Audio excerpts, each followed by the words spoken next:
আমাৰ অসমত 4 লাখ আত্মসহায়ক গোট আছে আৰু এই 4 লাখ আত্মসহায়ক গোটত 40 লাখতকৈও অধিক আই মাতৃ জড়িত হৈ আছে।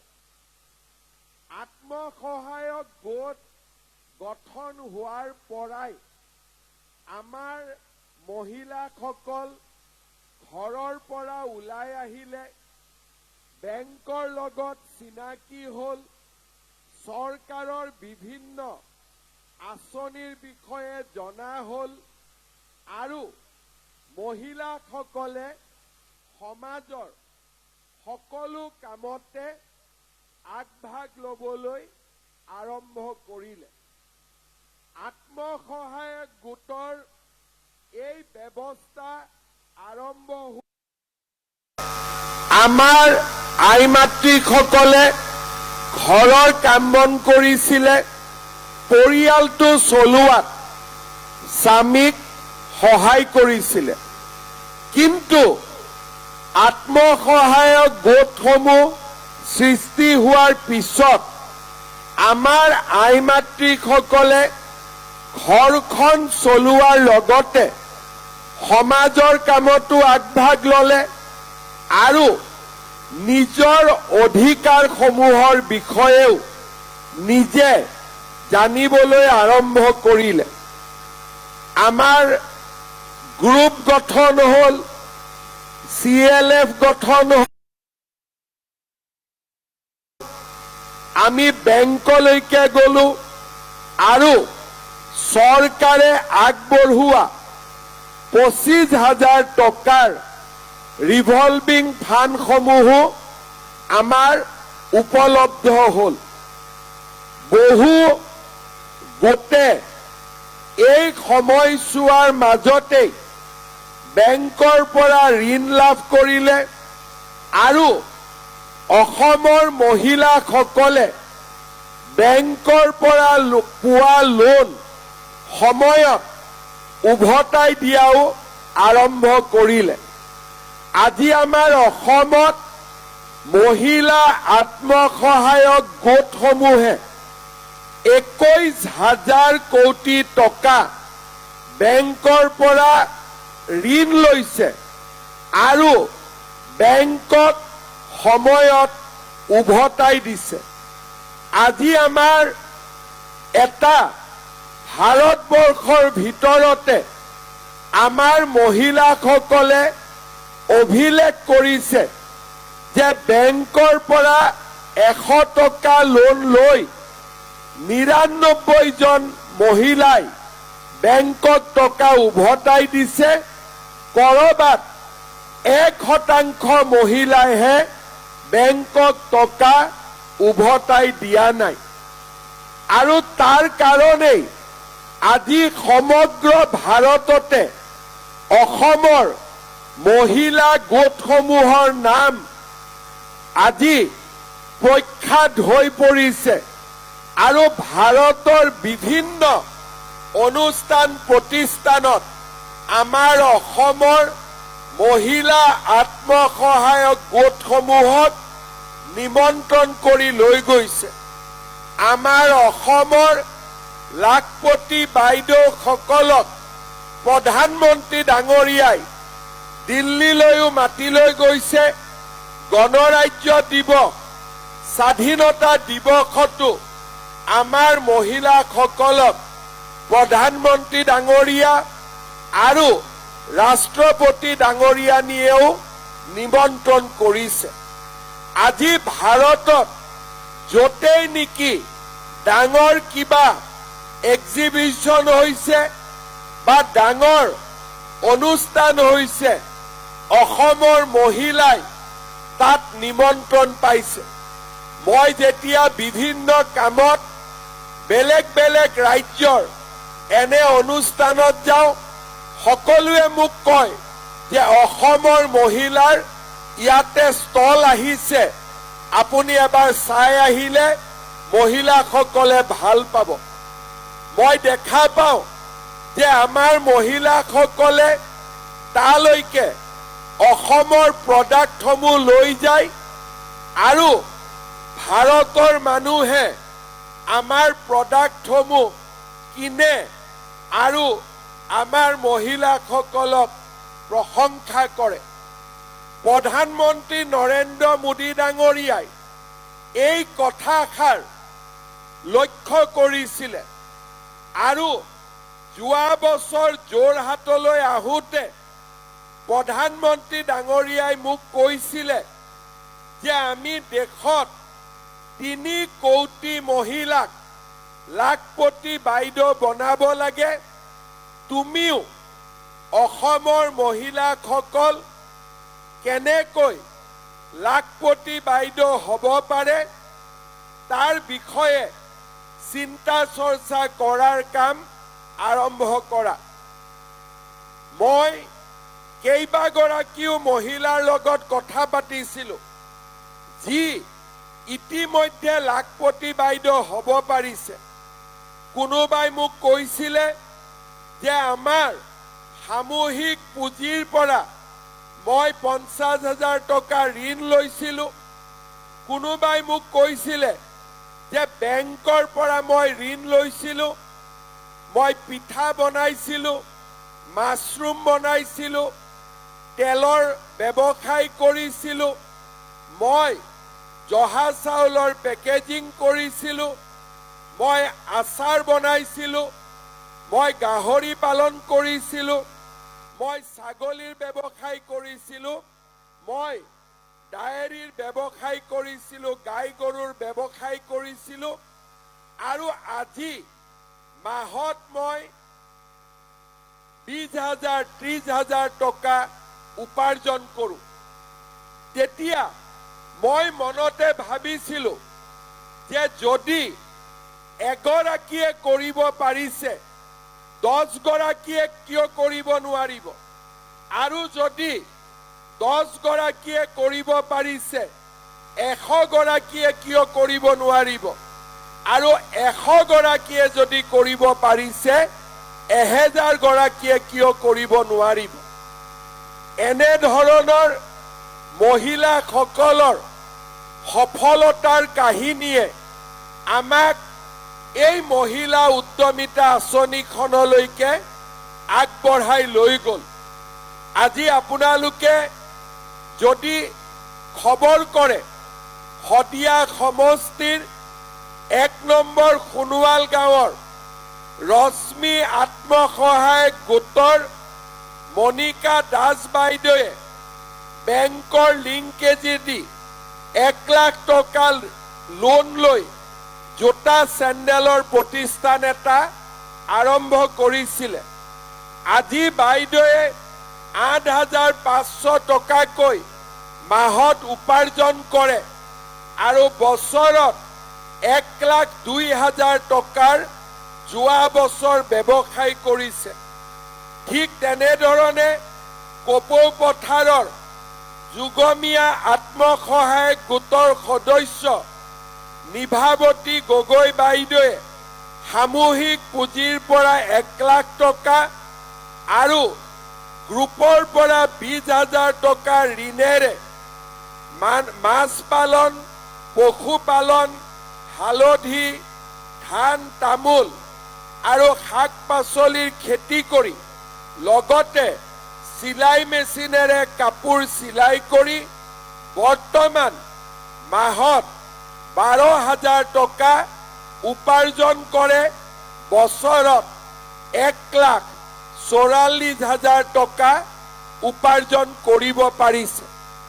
মই ভাবোঁ শদিয়া সমষ্টিত এনে আৰু বহুত আই মাতৃ আছে যোনে নিজৰ ভৰিৰ ওপৰত থিয় হৈছে, পৰিয়ালটোক চলোৱাত নিজৰ স্বামীক সহায় কৰিছে আৰু নিজৰ ল'ৰা ছোৱালীক এটা উজ্জ্বল ভৱিষ্যতৰ পিনে লৈ যাবলৈ সক্ষম হৈছে।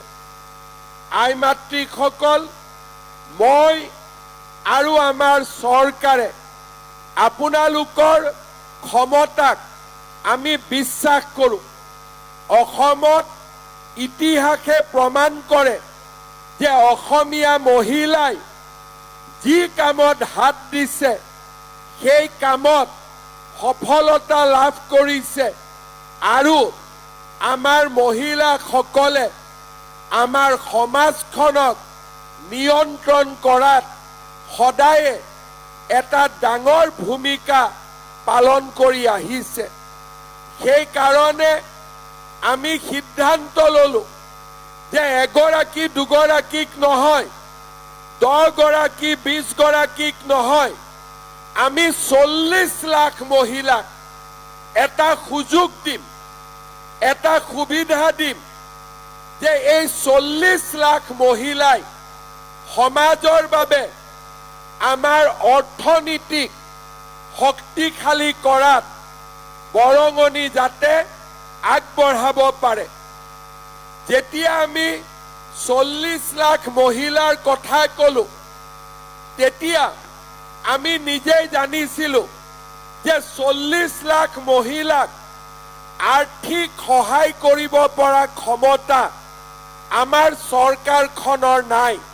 কাৰণ অসম এখন সাধাৰণভাৱে পৰিচালিত হোৱা ৰাজ্য আৰু আমাৰ ইয়াত 40 লাখ মহিলাক যদি 10,000 টকাও দিব লাগে আমাক 4,000 কোটি টকাৰ প্ৰয়োজন হ'ব। লগতে অৰুণোদয় আছেই, নিযুত মইনা আছেই, আন চৰকাৰী আঁচনিবিলাক আছেই। যোৱা 2 বছৰ আমাৰ চৰকাৰে প্ৰত্যেকটো আঁচনিৰ পৰা অলপ অলপকৈ টকা আমি সঞ্চয় কৰা আৰম্ভ কৰিলোঁ। বছৰত যদি কোনোবা আঁচনিত 1,000 কোটি টকা খৰচ কৰিব লাগে তাৰ পৰা 100 কোটি টকা, কৰবাত 10 লাখ খৰচ কৰিব লাগে তাৰ পৰা 50,000 টকা, এনেকে যোৱা 2.5 বছৰ 2 বছৰ আমি অলপ অলপকৈ টকা সঞ্চয় কৰিলোঁ। মোৰ উদ্দেশ্য আছিল যে এটা এটাকৈ নহয়, একেলগে আমি মহিলাসকলক 10,000 টকাকৈ দিম আৰু পৰৱৰ্তী সময়ত যিসকল আই মাতৃয়ে এই টকাটোৰ সৎব্যৱহাৰ কৰিব তেওঁলোকক আমি আৰু আগুৱাই লৈ গৈ থাকিম যেতিয়ালৈকে তেখেতসকল লাখপতি বাইদেউ হ'ব নোৱাৰে। এনে ধৰণৰ উদ্দেশ্য আগত ৰাখি আমি লাখপতি বাইদেউৰ আঁচনিখন হাতত ললোঁ। মই মনতে ভাবিছিলোঁ যে যিমানটা সমষ্টিত মই যাব পাৰোঁ মহিলাসকলক মই নিজে লগ কৰিম আৰু আঁচনিখনৰ বিষয়ে বুজাই দিম যাতে ভৱিষ্যতেও তেওঁলোকে আঁচনিখনৰ পৰা ফল পাই থাকিব পাৰে। আমি বিহালীত আৰম্ভ কৰিলোঁ, আজি আমি শদিয়া পালোঁ, অহাকালি ডুমডুমা, আমি প্ৰায় 35টাতকৈও বেছি সমষ্টিলৈ নিজে গৈ আৰু য'ত মই যাব নোৱাৰোঁ তাত মোৰ মন্ত্ৰীসভাৰ কোনোবা এগৰাকী সদস্যই এই ধন বিতৰণ কৰি আঁচনিখনৰ বিষয়ে আই মাতৃসকলক বুজাই দিছে। আমি কিয় বুজাবলগীয়া হৈছে? কাৰণ এই আঁচনিখনত 3টা পৰ্যায় আছে। প্ৰথম পৰ্যায়, দ্বিতীয় পৰ্যায় আৰু তৃতীয় পৰ্যায়। আজি আপোনালোকক মই প্ৰথমতে ক'লোঁ যে আজি চেকখন লৈ ঘৰত যাবই লাগিব, কাৰণ ৰাতিপুৱা 5টাতে আহিছোঁ, ঘৰৰ মানুহজনে আজি চাহ জলপানো খাব পৰা নাই। গতিকে চেকখন নোলোৱাকৈ গ'লে আজি ঘৰত আমাক বহুত জোকাব, হয়নে নহয়? কিন্তু চেকখন পোৱাৰ পিছত আপোনালোকে কি কৰিব? মোবাইল টবাইল কিনিব নেকি? কোনে কোনে মোবাইল কিনিব হাত দাঙকচোন। আৰু কোনে কোনে মোবাইল নিকিনে তেওঁলোকে হাত দাঙকচোন। বাপৰে, মই এটা সৰু কাহিনী কওঁ। 1 এপ্ৰিল তাৰিখে আমি শোণিতপুৰ জিলাৰ বিশ্বনাথ জিলাৰ বিহালীত এই আঁচনিটো আৰম্ভ কৰিছিলোঁ। তেতিয়ালৈকে মানুহে ভাবি আছিলে যে গছ পুলি ৰোৱাৰ কাৰণে আমাক পইচা দিছে। আঁচনিটো বুজি পোৱা নাই। মোক লগ পালে কয় যে মামা গছ পুলি ৰুলো, পইচা পোৱা নাই। তেতিয়া মই ক'লো যে দুডাল গছ পুলি ৰুলে 10,000 টকা দিলে পৃথিৱীত যিমান গছ পুলি হ'ব চবতে 5,000 টকা দিব লাগিব। এইটোতো গছ পুলি ৰোৱাৰ স্কিম নহয়। তেতিয়া মোক আই মাতৃসকলে সুধিলে যে তাৰ মানে এইটো কি আঁচনি? মই বুজাই দিলো। এগৰাকী মহিলাই মোৰ লগত সেলফি উঠিলে, ফটোটো নুঠেহে নুঠে। মই ক'লো বাইদেউ মোবাইলটো অলপ বেয়া নেকি? কৈছে আজি এইটো দলিয়াই দিম, নতুন মোবাইল কিনিম, টকা পালো নহয়। তেতিয়া মই বুজিলো যে আমাৰ মহিলাসকলক আমাৰ অফিচাৰসকলে আঁচনিটো বুজাই দিওঁতে ক'বাত নহয় ক'বাত খেলি মেলি কৰিছে। কোনোবাই কয় গছ পুলি ৰুলো টকা পোৱা নাই, কোনোবাই কয় টকাটো লৈ গৈ মোবাইল কিনিম। সেইটো উদ্দেশ্য নহয়। উদ্দেশ্য হ'ল লাখপতি বাইদেউ বনোৱা, যাতে ঘৰত আপোনালোকক সন্মানৰ চকুৰে চাই ঘৰৰ অৰ্থনীতিত আপোনালোকে সহায় কৰিব পাৰে আৰু পৰিয়ালটোত আপোনালোকৰ এটা নতুন সন্মান সৃষ্টি হয়। এই 10,000 টকা দি আমি কি কৰিম? প্ৰথম 10,000 টকাটো লৈ আমি চিন্তা কৰিম যে মই নিজে কিবা কৰিব পাৰো নে টকাটো মই গ্ৰুপত দি দিওঁ। যদি আমি গ্ৰুপত দিওঁ 1 লাখ টকা হ'ব আৰু তাৰ পৰা যিগৰাকীয়ে কিবা কৰিব খোজে আমি লোন দিলো আৰু 1 লাখ টকা গ্ৰুপত থাকিলে বেংকেও অধিক আপোনালোকক লোন দিব। বোলে নহয় আমি গ্ৰুপত এই টকাটো নিদিও, আমি তেতিয়াহ'লে কি কৰিম? 10,000 টকাৰে আৰু ঘৰৰ পৰা 2-4 হাজাৰ টকা লগাই আমি এটা সৰু ব্যৱসায় আৰম্ভ কৰিম। তাঁতশাল হ'ব পাৰে, মৌমাখি হ'ব পাৰে, ভাল কৃষি কাৰ্য হ'ব পাৰে, গাহৰি পালন হ'ব পাৰে, দুগ্ধ পালন হ'ব পাৰে বা সৰু সুৰা ব্যৱসায় আমি আৰম্ভ কৰিব পাৰো। কোনোবাই ভাবিলে যে মই গ্ৰুপতো নিদিওঁ আৰু মই নিজেও কৰিব নোৱাৰো, তেনেহলে মই কি কৰিম?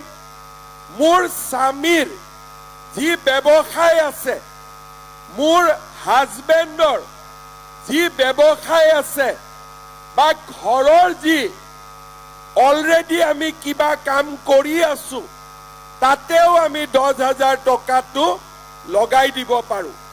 তাৰ মানে এই 10,000 টকাটো কেনেকে খৰচ কৰিব লাগে নিজে সিদ্ধান্ত ল'ব পাৰিব। তাৰ পিছত 6 মাহ 7 মাহ যোৱাৰ পিছত আমি আপোনালোকৰ ওচৰত আহিম যে বাইদেউ 10,000 টকাটো ক'ত খৰচ কৰিলে? বোলে মই 2টা গাহৰি কিনিলো, বোলে মই এটা গৰু কিনিলো, বোলে মই স্বামীৰ লগত লগ লাগি ঘৰৰ দোকানখন শক্তিশালী কৰিলো, মই 2খন শাল বহালো। আমি তেতিয়া দ্বিতীয় কিস্তিত আপোনালোকক 25,000 টকা আমি আপোনালোকক দি দিম। তাৰ মানে প্ৰথমতে 10,000, দ্বিতীয় বছৰত আপোনালোকে কিমান পাব? একদম পিছফালৰ পৰা কওক কিমান পাব? বহুত লাহেকৈ কৈছে, বিশ্বাস হোৱা নাই নেকি? যদি বিশ্বাস হৈছে ডাঙৰ কৰি কওক কিমান পাব? 25,000। 25,000 টকাৰ আকৌ যেতিয়া ভাল ব্যৱহাৰ কৰিব, তৃতীয় কিস্তিত আপোনালোকক আমি 50,000 টকা কৈ দিম। তাৰ মানে প্ৰথমতে 10,000, দ্বিতীয় বছৰত 25,000, তৃতীয় বছৰত 50,000 টকা আমি আপোনালোকক আগবঢ়াম, যাতে এই টকাৰ সৎ ব্যৱহাৰ কৰি আপোনালোকে নিজৰ ভৰিৰ ওপৰত নিজে থিয় দিব পাৰে আৰু লাখপতি বাইদেউ হ'ব পাৰে। কিন্তু যিসকলে 10,000 টকাটো ভাল কৰি ব্যৱহাৰ নকৰিব, তেওঁলোকে দ্বিতীয়বাৰ 25,000 টকাটো নাপাব। সেইকাৰণে মই বিচাৰো যেতিয়া আমি অহা বছৰ আকৌ আপোনালোকক মাতিম, তেতিয়াও যাতে আমাৰ সভা স্থলী এনেকৈ 28,000 মহিলাই থাকে, কমি যাতে 10,000, 15,000 নহয়, সকলো মহিলাই আকৌ যাতে দ্বিতীয় কিস্তি পাবৰ কাৰণে সক্ষম হ'ব পাৰে। পাৰিবনে নাই আপোনালোকে? পাৰিবনে নাই আপোনালোকে? কোনে কোনে নোৱাৰিব হাত দাঙক? কোনে কোনে পাৰিব হাত দাঙক এইবাৰ? বাপৰে, তেতিয়াহ'লে মোৰ কিমান টকা যাব? আজি 28,000ত 28 কোটি টকা, আৰু যেতিয়া 25,000 টকা দিব লাগিব, তেতিয়া 28 কোটি গৈ আমাৰ প্ৰায় 60 কোটি টকা হ'বগৈ। কিন্তু চিন্তা নাই, আমি টকাও যোগাৰ কৰিম আৰু আপোনালোকক আমি দ্বিতীয় কিস্তিও দিম, আমি তৃতীয় কিস্তিও দিম, আৰু আপোনালোকক লাখপতি বাইদেউ বনাইহে এৰিম।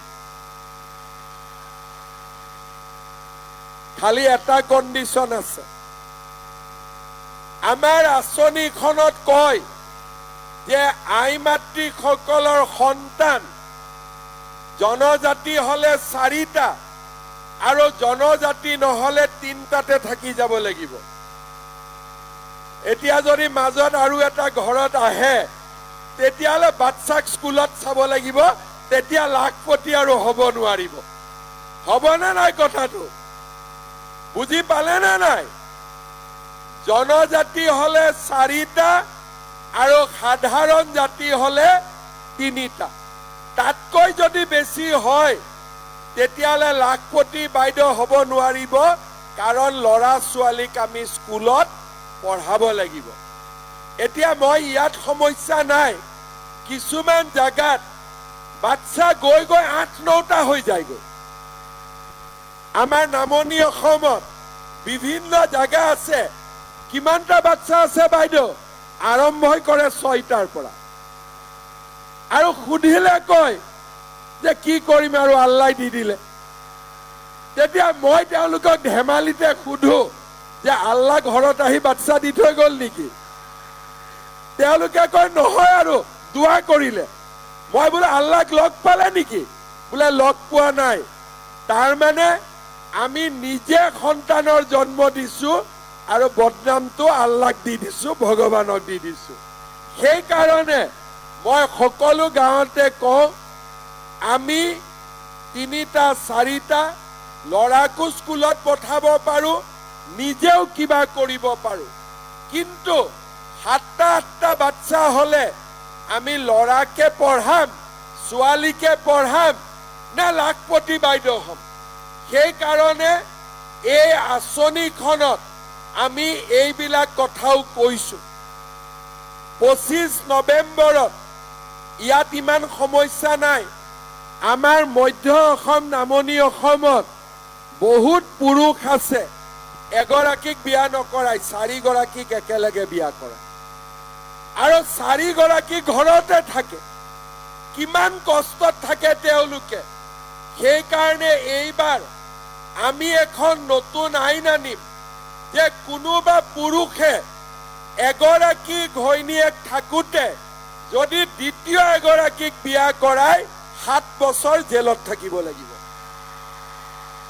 7 বছৰ জেলত থাকিব লাগিব ভাল হ'বনে বেয়া হ'ব ভাল হ'বনে বেয়া হ'ব আজি মহিলাসকলৰ কষ্ট বাল্য বিবাহে হওক বহু বিবাহে হওক কোনেও চিন্তা কৰা নাছিলে আজি মহিলাসকলক লাখপতি বাইদেউ নিযুত মইনাৰ জৰিয়তে ছোৱালীক শিক্ষিত কৰা অৰুণোদয় জৰিয়তে আই মাতৃসকলক মাহিলী এটা নিশ্চিত উপাৰ্জন দিয়া এই কামবিলাক আমাৰ চৰকাৰখনে আজি কৰিব পাৰিছে অৰুণোদয় দিয়াৰ কাৰণে মহিলা উদ্যমিতা দিয়াৰ কাৰণে কংগ্ৰেছে মোক মাজে মাজে গালি গালাজ কৰি থাকে তেতিয়া মই কংগ্ৰেছক সুধো যে আপোনালোকে অৰুণোদয় দিয়া নাই লাখপতি বাইদেউ বনোৱা নাই আপোনালোকে কি দিছিলে সূতা কম্বল লুঙি আৰু ধুতি হয়নে নহয় এতিয়া আপোনালোকে কওকচোন লুঙি ধুতি ভাল নে অৰুণোদয় ভাল ভাল কৰি কব ভাবি চিন্তি সকলোৱে কব লুঙি ধুতি ভাল নে অৰুণোদয় ভাল সূতা কম্বল ভাল নে মহিলা উদ্যমিতা ভাল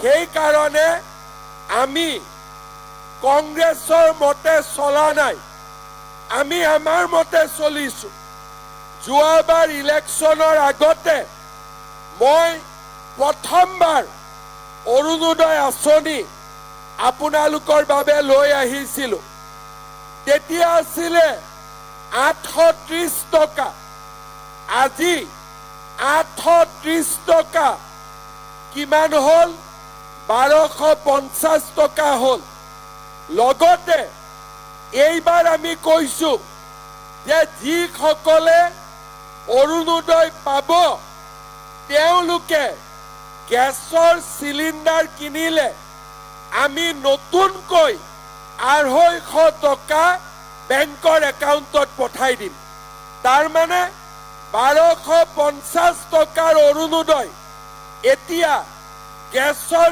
চিলিণ্ডাৰ কিনিলে 1500 টকালৈকে বাঢ়ি যাব কিমানৰ ঘৰত অৰুণোদয় আছে হাত উঠাওকচোন কাৰ কাৰ ঘৰত অৰুণোদয় নাই এতিয়া হাত উঠাওকচোন ঘৰত খুদিছো ঘৰত যদি মায়ে পাইছে জীয়েকে নাপাব কাৰ কাৰ ঘৰত অৰুণোদয় নাই হাত উঠাওক ঠিক আছে আপোনালোকক বলিনে আৰু দিব মই আজি বলিনক নতুনকৈ 3000 অৰুণোদয় দি থৈ যাম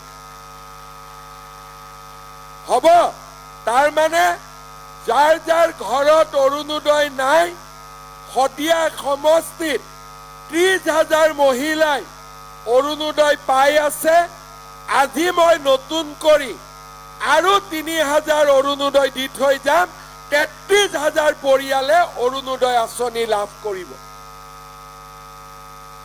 33,000 পৰিয়ালে অৰুণোদয় পালে 28,000 পৰিয়ালে মহিলা উদ্যমিতা পালে আৰু 4-5,000 ছোৱালীয়ে নিযুত মইনা পাইছে প্ৰধানমন্ত্ৰী মোদী ডাঙৰীয়াই আমাক বিনামূলীয়াকৈ চাউল দিছে আৰু 10 ডিচেম্বৰৰ পৰা আমি আপোনালোকক বজাৰতকৈ কম দামত দালিও দিম চেনিও দিম আৰু নিমখো দিয়া আমি আৰম্ভ কৰিম।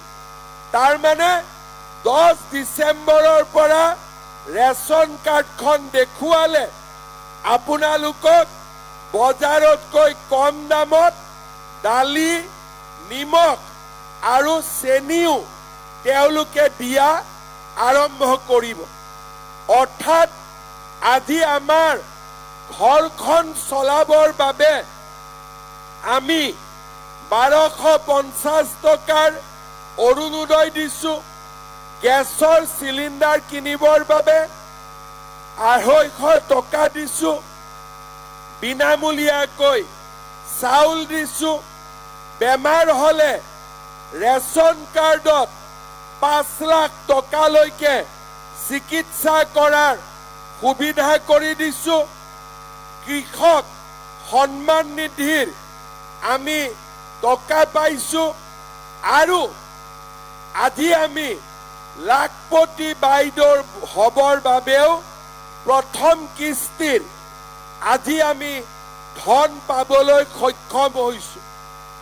আপোনালোকে যি কৰিব তাক কৰোঁতে যাতে চিন্তা কৰিব নালাগে, তাৰ কাৰণে অৰুণোদয়ো থাকিব, কম দামত দালি, নিমখ, চেনিও থাকিব, গেছো কম দামত পাব আৰু লগতে বিনামূলীয়াকৈ চাউলো পাব।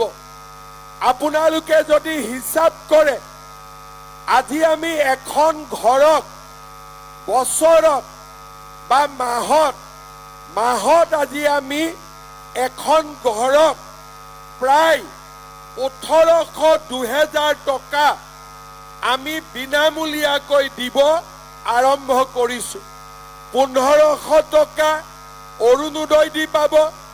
5 কেজিকৈ চাউল, যদি 5টা পৰিয়াল 25 কেজি, তাতেও আমাৰ প্ৰতি কেজি চাউলত 30 টকা 25 টকা দাম ধৰিলে তাতো আমি পালোঁ। দালিটো পালোঁ, নিমখতো পালোঁ, চেনিটো পালোঁ। তাৰ মানে আজি এটা পৰিয়ালৰ 2000 টকা দায়িত্ব চৰকাৰে লৈছে। আজি যদি এই 2000 টকা বন্ধ হৈ যায় তেতিয়া আমি সকলোৱে এই 2000 টকা উপাৰ্জন কৰিব লাগিব। কোনে কষ্ট কৰিব লাগিব? স্বামী আৰু পত্নী দুয়োগৰাকীয়ে। তাৰ মানে পৰিয়ালটো আজি আমি যি ধৰণে চলাইছোঁ সেই ধৰণে চলোৱাত আমি কষ্ট পাম। লগতে কলেজত ল'ৰা ছোৱালীৰ এডমিশ্যন বিনামূলীয়া, ক্লাছ 9ত চাইকেলখন আৰু তাৰ লগতে আমি যদি ঘৰত আমাৰ ছোৱালী আছে সেই ছোৱালীৰ কাৰণেও মাহত হায়াৰ ছেকেণ্ডাৰীত 1000 টকা, ডিগ্ৰীত 1250 টকা আৰু ইউনিভাৰ্চিটিত গ'লে 2500 টকা। আগতে ক'ত এনেকুৱা চৰকাৰ আছিলে যোনে আমাক মাহত নিশ্চিতভাৱে ইমানখিনি সহায় কৰিছিল? ল'ৰা ছোৱালীক এডমিশ্যন দিওঁতে টকা ধাৰ কৰিব লাগিছিলে। ছোৱালীক এবছৰ 6 মাহ কলেজত যোৱাৰ পিছত টকাৰ অসুবিধাৰ কাৰণে বিয়া দিব লাগিছিলে।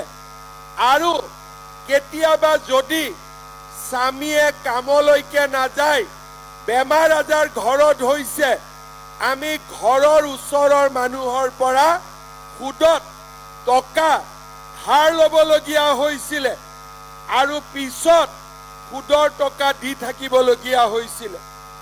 আজি বিজেপি চৰকাৰে অৰুণোদয়, গেছত ৰাজসাহায্য, বিনামূলীয়া চাউল, কম দামত দালি, নিমখ, চেনি, ছোৱালীৰ এডমিশ্যন, ল'ৰাৰ এডমিশ্যন, ছোৱালীক পঢ়ুৱাৰ খৰচ, লগতে চাইকেল স্কুটি আজি আমি যি ধৰণে কাম হাতত লৈছো আগতে কোনো চৰকাৰে এই ধৰণে কাম হাতত ল'ব পৰা নাছিলে আজি আমি এখন নতুন অসমৰ সৃষ্টি কৰিব খুজিছো য'ত মহিলাসকলক কোনেও অপমান কৰিব নোৱাৰে ঘৰখনৰ সঁচা লক্ষ্মী হিচাপে আমাৰ মহিলাসকল সন্মানেৰে সৈতে জীয়াই থাকিব পাৰে আজি মই অত্যন্ত আনন্দিত যে আজি আমাৰ এই আঁচনিৰ কাৰণে অসমত লাখ লাখ মহিলা উপকৃত হৈছে 10 তাৰিখে বেংকত অৰুণোদয় টকা ল'বৰ বাবে মহিলাসকলে সন্মানেৰে সৈতে যাব পাৰিছে আৰু আজি অসমৰ 40 লাখ মহিলাই 10,000 টকাৰে এটা নতুন উপাৰ্জনৰ বাট মুকলি কৰাৰ আশাৰে আমি মহিলা উদ্যমিতা আঁচনি হাতত ল'ব পাৰিছো ইয়াৰ লগে লগে ছোৱালীৰ কাৰণে চৰকাৰী চাকৰি আজি আপোনালোকে চাব যদি ৰাস্তাত 10 গৰাকী পুলিচ দেখা পায়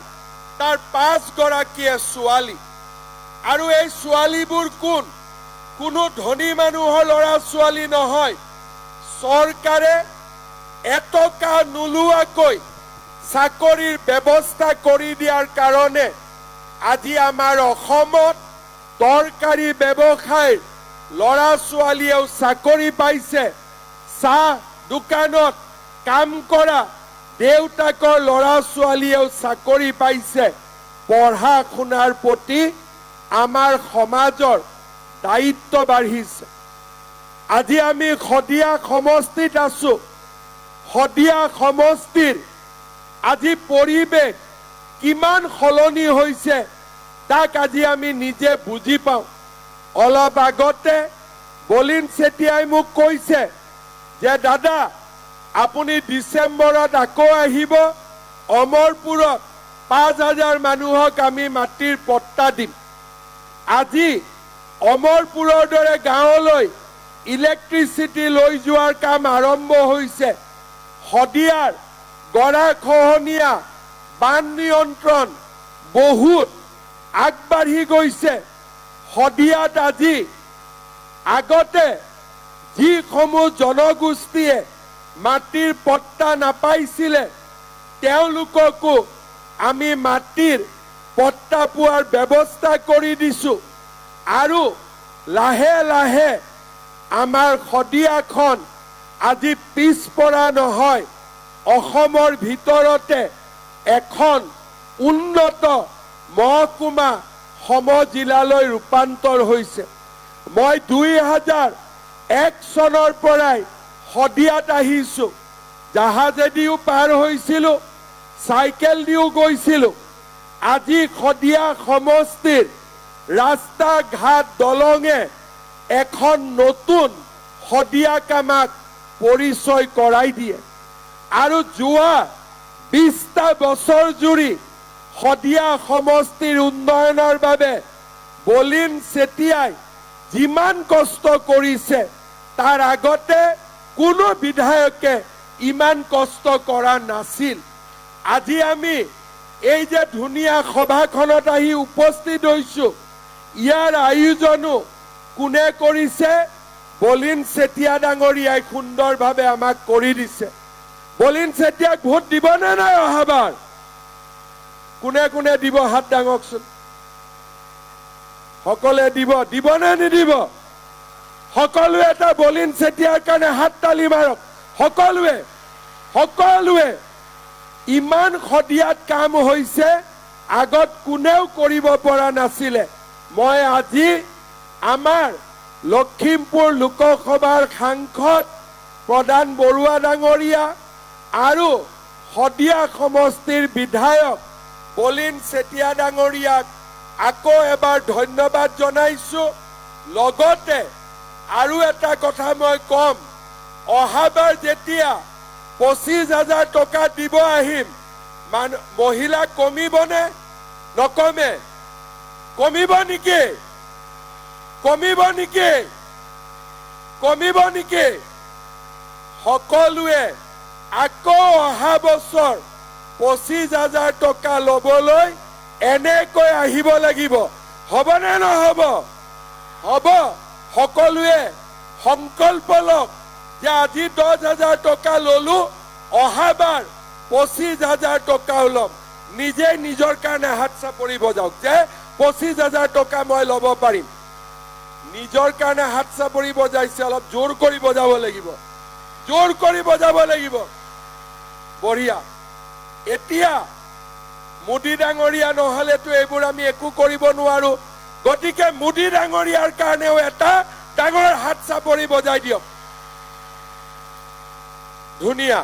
এতিয়া মোৰ লগত আকৌ এবাৰ ক'ব, ভাৰত মাতা কি, ভাৰত মাতা কি, নৰেন্দ্ৰ মোদী, নৰেন্দ্ৰ মোদী। বহুত বহুত ধন্যবাদ। জয় হিন্দ, বন্দে মাতৰম।